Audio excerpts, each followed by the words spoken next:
Hello and welcome to another video from Dazatron's Diorama Llama. And in this video I'm going to show you how I've taken an old toy, this Baron Karza figure here from Mego, and turned that into an original design. So this is my first, I suppose, custom kind of figure video. Hoping to do more in the future. I have got another one that has been on the go for quite a while now, which I haven't got around to making a video of just yet. But when I get to finish that at some point, then yeah, I definitely will make a video of that one. So for this figure, which is based on the Micronaut line, and you'll have seen other videos of mine where I talk about my love for Microman and Micronauts. The characters of Baron Karza, although often people think he's based on Darth Vader, and there are similarities there, but actually those characters were based on knights and using a mould from a Takara figure called Steel Jeeg. And again, you'll have seen a recent video of me talking about my love for Steel Jeeg. So here's just a bit of research I did just kind of on knights helmets, gas masks, because I do particularly like gas masks. These are some of the designs and examples of the figure that this is kind of based on. So we've got Baron Karza there, that's the IDW version. The white character at the top there is Force Commander, who again, I appreciate he looks a bit like a stormtrooper. But Baron Karza and the Micronauts actually do predate Darth Vader. So although there are similarities, it is a little bit different. So I've kind of gone back to the roots of kind of looking at knights, but I wanted to update it a little bit, make it obviously a bit more futuristic, hence why I'm kind of merging that with the kind of gas mask kind of idea. So these are just some initial sketches, and they are just kind of rough sketches, me just kind of playing around with kind of shapes and some different features. You can see there's kind of some elements that kind of reoccur. I particularly like kind of, I suppose, the visor, if you like, on the original Baron Karza. And in fact, those are a couple of sketches there for if I was going to update the Baron Karza figure, do my own kind of take on that. Again, bringing in that kind of knight theme. But as I was designing for this, I kind of liked this one in particular, with the, again, this kind of gas mask element, maybe taking some of the features from the chest of the toy and using that in the kind of the helmet in some way. So I've taken those kind of initial kind of biro sketches, and then using Procreate, I did a colour sketch. This is only a mock-up, it's not kind of fully finished. It was just me, again, playing around with colours and deciding what features to keep and what not to keep. And you'll see actually as I start to make this in 3 dimensions, it evolves further, you know, and that is the thing when you start designing or creating kind of these customs, you do find that they kind of change and evolve as you kind of go along.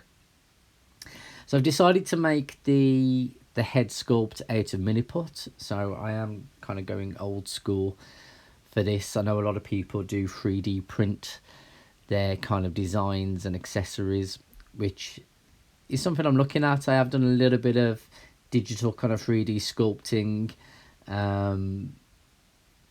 but need to kind of, I suppose, play with that a little bit more in terms of being able to actually export that as a suitable file to then 3D print, really.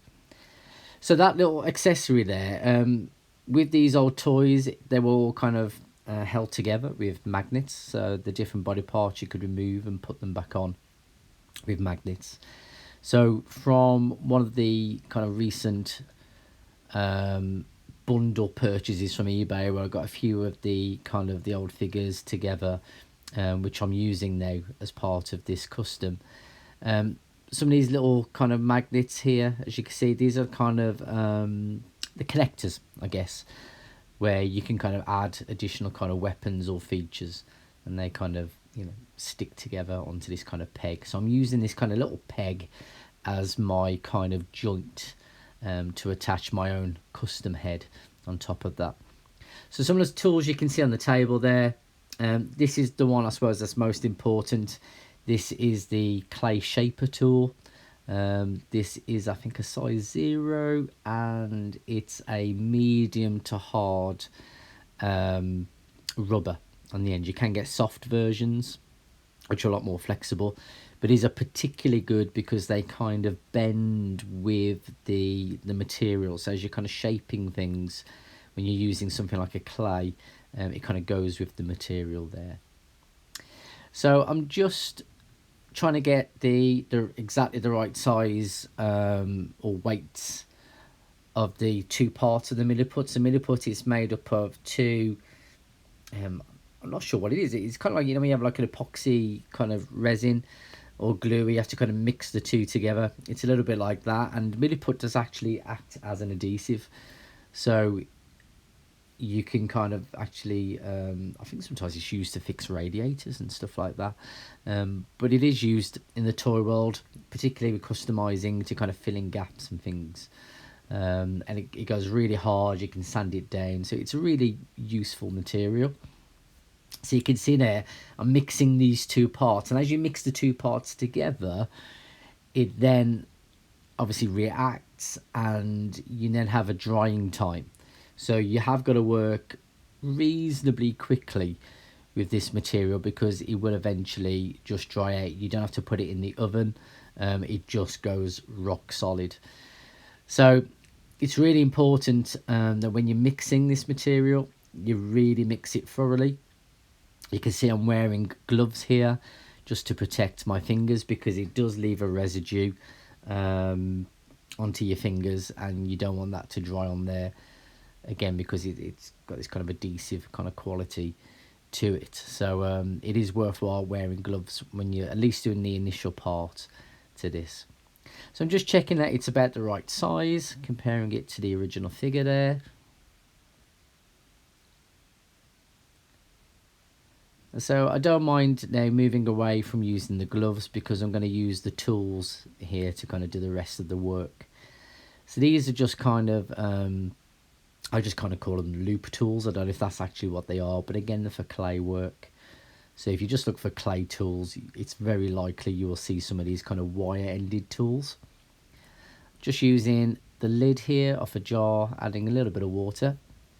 Because again, one of the other nice things with milliput is that you can smooth it out with water. It does kind of thin it out. Again, a little bit like clay. When you're working with normal clay, you know, you can use water to kind of thin it down. So it's particularly good to use the water to kind of smooth out the surfaces, which is what I'm doing here.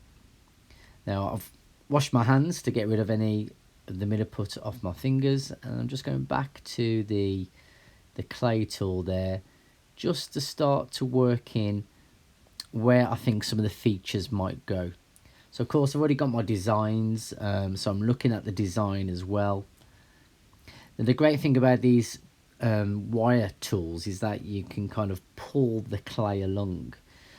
So they're really good for kind of, again, creating the, I suppose, the finish, the mould and the sculpt that you want. So you can see I've kind of pushed those cheeks out a little bit. And I've decided where the eyes will be. And because it's kind of based a little bit on a skull as well, I kind of want those cheekbones to be quite pronounced. I decided against having eyes in the end. Again, I just think it makes the helmet look a bit more interesting. I suppose a bit more intimidating. So I'm just starting to remove some of that milliput at the top there.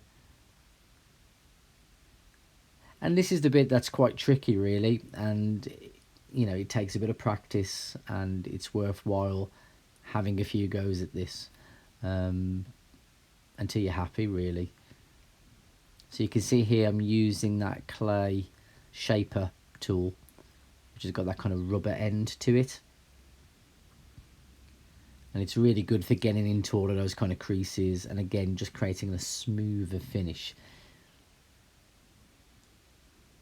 I would, warn you against, particularly when you're creating kind of more organic shapes, try not to use something that is metal essentially. If you do watch videos on any other customs, sometimes you do see people using these kind of metal tools, and yeah, you can work with them, but I do recommend the rubber clay shaper tools. They're much better for kind of getting those shapes. So this is actually a few hours later after the initial sculpt. I've let the material dry out a little bit, and it's not fully dry yet, but it does allow me just to start kind of chipping away a little bit more. It gets quite soft when you're using milliput, so it is a good idea just to let it dry for a little bit. And I just use the normal craft knife for that, and then I'm going in with whatever tools you've got at hand. So again, these mini files, you've seen me use those before with the styrofoam. They're really, really useful. And of course you get them in all kind of shapes and sizes. Just using this kind of sanding block just because it's a finer kind of grit to it. And so again, waiting a few more hours, you can see it's much more solid now, but you can still sand it down. So you'll notice that the sculpt isn't finished. I still need to add other features to it, but I do think it helps to work in stages with this because it's so soft. If you start to add too many details or features, you end up just kind of squashing different parts of the sculpt. And in fact, sometimes it's a good idea. As you can see there, I've just kind of got this magnetic ball to hold on to. Generally, if I'm sculpting any heads, I tend to put it on a piece of wooden dowel, just so I don't have to handle the head so much. And I think definitely when using milliputs, that's kind of a good tactic. It's just a bit more difficult for this particular head because it needed that kind of that ball joint. So again, I'm just using the tools to add in a few more features. So I wanted this kind of almost like a grill at the front here.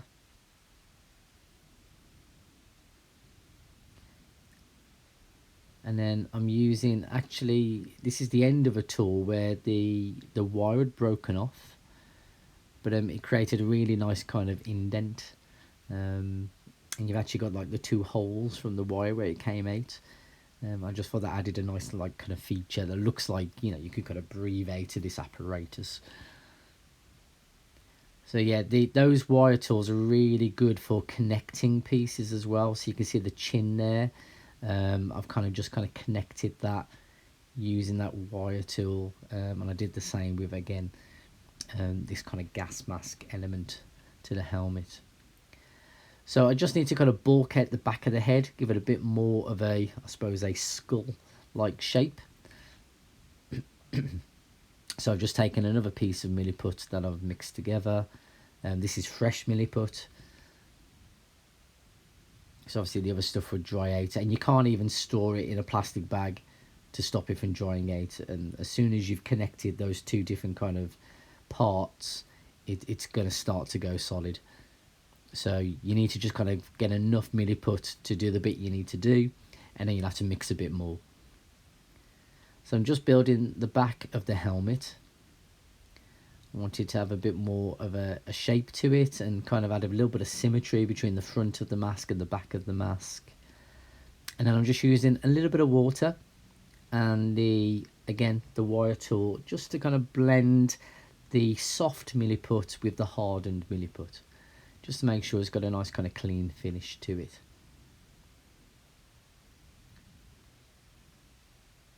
So now just checking to see how the head fits on the body. This is still soft at the moment, so I can still kind of make those adjustments. What I'm finding is that the chin is a little bit too big, so it's kind of catching on the body there, and it's kind of restricting the movement. Although you can still move it side to side, it's quite hard to move the helmet forward. So I'm just going to take a little bit more of that away, just using a knife there, and then kind of remold that into the shape that I want.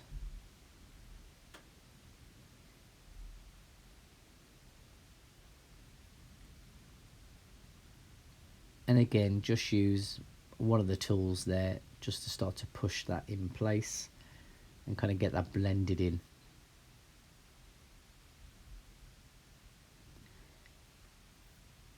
Now, it is quite tricky, particularly using soft milliput on hardened milliput, trying to get it to kind of connect. As it dries out, it will actually make a really strong bond, even with the hardened milliput.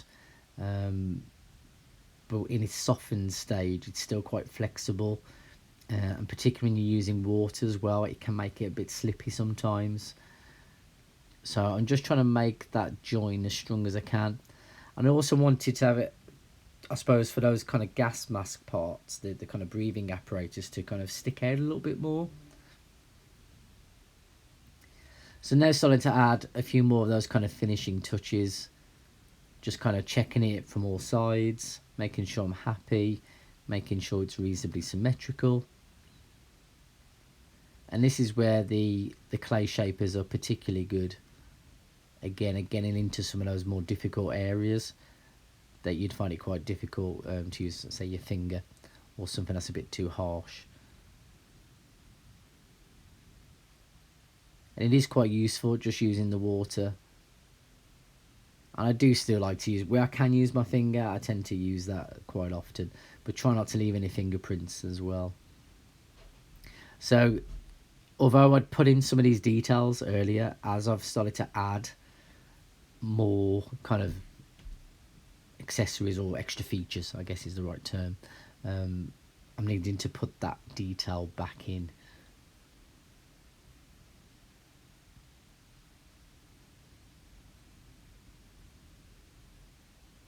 So this is starting to get to where I want it to be.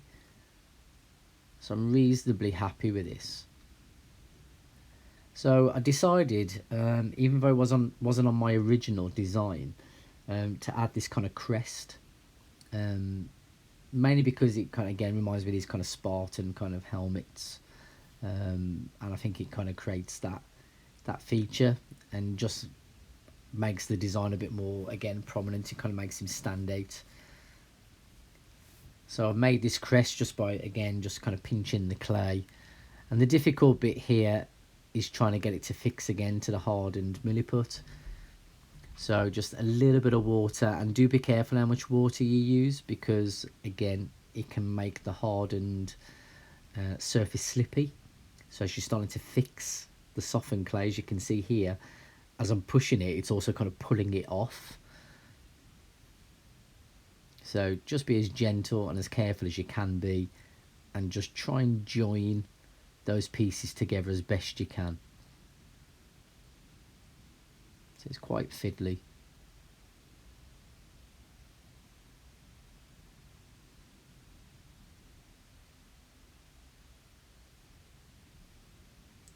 So I've left that harden a bit now, just so it's more easier to handle. And again, I'm trying it on the body to see how that moves, and there's got a lot more movement to it now, so I can get a bit more expression from that.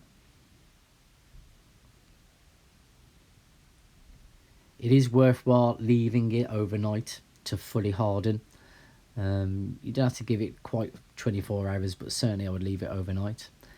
And then you can still then go back into it and make those kind of final adjustments. So I'm just fine tuning this now. It's just where there's a kind of a few bumps and bits that weren't quite right. So just using a sharp scalpel. Obviously be really careful if you're using a scalpel. And whatever tools, again, you've got at hand. So again, these are some of the cheaper Dremel tools. They're not official Dremel tools, which are a lot more expensive. These ones you could pick up from any hobby store. You'll have seen me use them before. But because you've got the different kind of shapes to them, they're quite good for getting into some of those areas that are quite tricky with just kind of a sanding block or piece of sandpaper. The sand block you can see there is quite useful because that is a kind of a spongy material. So it has got a bit of a give to it. So it can kind of get around some of those surfaces a little bit easier.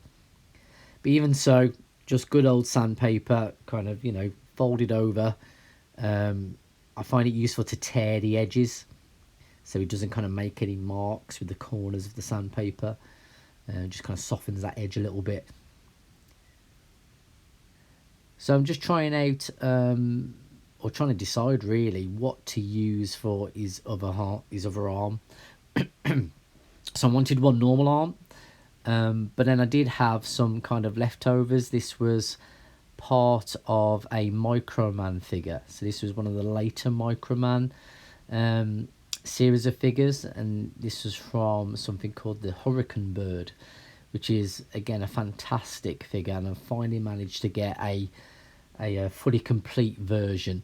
So the little bits I had, which was just like this claw and some weapons, I can now use for some of these customs. So those are some of the different things I was trying out there to see what would work best. So this stuff here I've never used before. So this was a little bit of a test piece. I'd watched a few YouTube videos. It's called Cost Clay. And the nice thing about it, it is very much like normal polymer clay. So if you've ever used Fimo, is it Fimo, which is kind of the popular one in the UK, or Scorpy, which I actually prefer because I think it's more of a plasticine kind of consistency. So polymer clay is what you put into the oven. So you can kind of soften it, mould it, sculpt it, and then you put it in the oven to bake.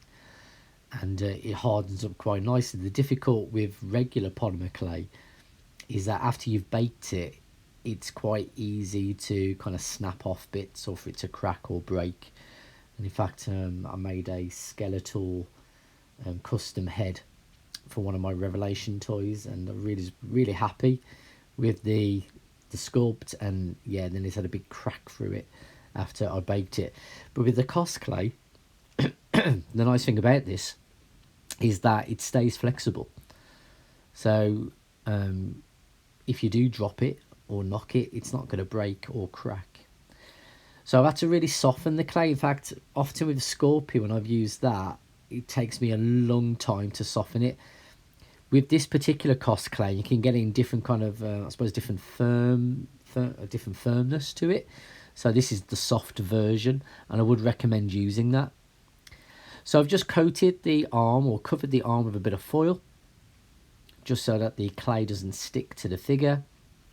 And I'm just sculpted that around the shoulder to kind of get this kind of shoulder pad effect.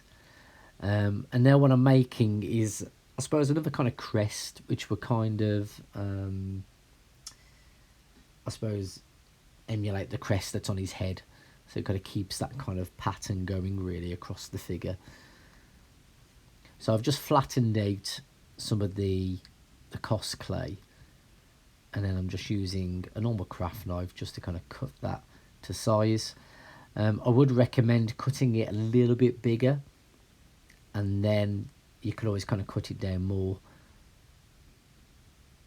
if you need to. So yeah, that's obviously very big at the moment.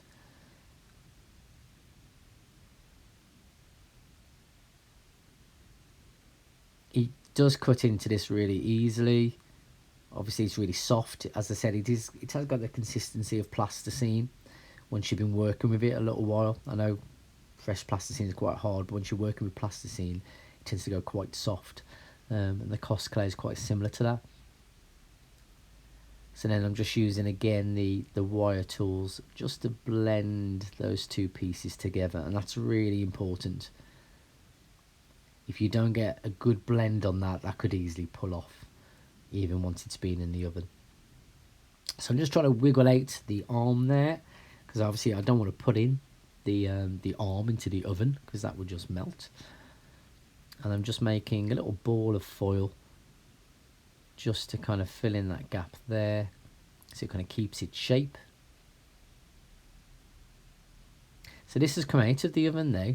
It takes about 30 minutes depending on the thickness, because this is quite a thin thickness. It didn't take too long, yeah, so about 30 minutes. It does have all the instructions on the box anyway, so do look at that, and obviously check the thickness of the piece that you've made to see how long you need to leave it in. But that's got a little bit of give there. I know it's quite hard to see there on the video, but you can actually bend that. So I'm just going to check that now to see if that kind of fits in place, because I don't want to add any glue to this. I just want it to kind of join really through friction. And as you can see there, that fits really well. And the head there, I've now sprayed that with a primer, an acrylic primer. I'm just going to test that in place. So that part of the horse there, again, that was part of the Micronaut line. Although it's usually a black horse that goes with black Zarek. So now moving on to the airbrush stage. So this is the first time I've used an airbrush, so quite a few firsts for me in this video. So I've just mixed a bit of the orange enamel. I'm using the Humbrol enamels. This is a gloss version. So I've mixed 2 parts paint to 1 part thinners, or you can use just kind of white spirit. I've just mixed that in an old kind of little jar there. And you do really have to mix these up. So even if you're not thinning down the enamels, you need to give it a really good stir. So I've just placed some of the kind of the thinned down enamel paint into the cup of the airbrush. And you can see there, I've already kind of masked off the parts of the horse that I don't want to paint. And then it's just a case of, just holding down the trigger. And I would suggest you just kind of keep it moving and do it in kind of thinner coats. So try and go all over with a thin coat and then go back round again. That's certainly the way I did it, just to try and stop a build-up of paint. You don't want any drips. And I did get a couple of those areas. Again, just getting used to using an airbrush. And this is my little workstation. It's a very tiny workstation. So it's kind of, thinking how best to utilise the space, really. So you can see I've got these little hooks there on the shelf. And that's almost kind of made this kind of little drying area. So you can see all the little parts there, the legs and the arms of the horse. Looks a little bit like a butcher shop, which I know is a bit grim. Yeah, it's great for just kind of hanging pieces there and letting them dry. So that worked really well. So I finished with the airbrush now. So you can see I've used a matte kind of blue. I want it to have, I forgot what the colour is now, a teal. That's right, a teal effect. I couldn't find a gloss teal from any of the enamel kind of brands, certainly by me anyway. Even online I was struggling to find anything, so I thought I'd give it a chance. I do usually like the glossy finish of the kind of vintage toys, so I wasn't sure if the matte teal was going to work, but I was really happy actually with the finish on this. It looks really smooth, really neat, and it's quite nice having the, I suppose, the orange gloss against this kind of matte teal finish. I think that contrast works really well. So you can see I'm just brush painting the enamel on these bits. And you don't need to thin it down if you're brush painting. You can use it exactly as it comes out the tin. And just a quick tip, do wipe off any of the excess enamel. It just means the lids fit on, and you're not going to risk it drying out in future, and that enamel is going to last a long time. In that pot there is just a little bit of white spirit, just so I can wash off my brushes and my tools. Even your kind of mixing sticks, I'd give them a good clean and you can use them again. And there's all the different pieces, ready to go. So the matte enamel actually dries really quickly. That dried in a few hours, which I was really surprised.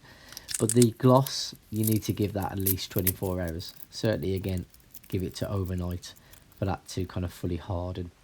Otherwise, it stays too tacky. So I'm just removing the masking tape, getting rid of all of those bits. And it's really important that you take your time doing that, because you don't want there to be any kind of mixture of colours.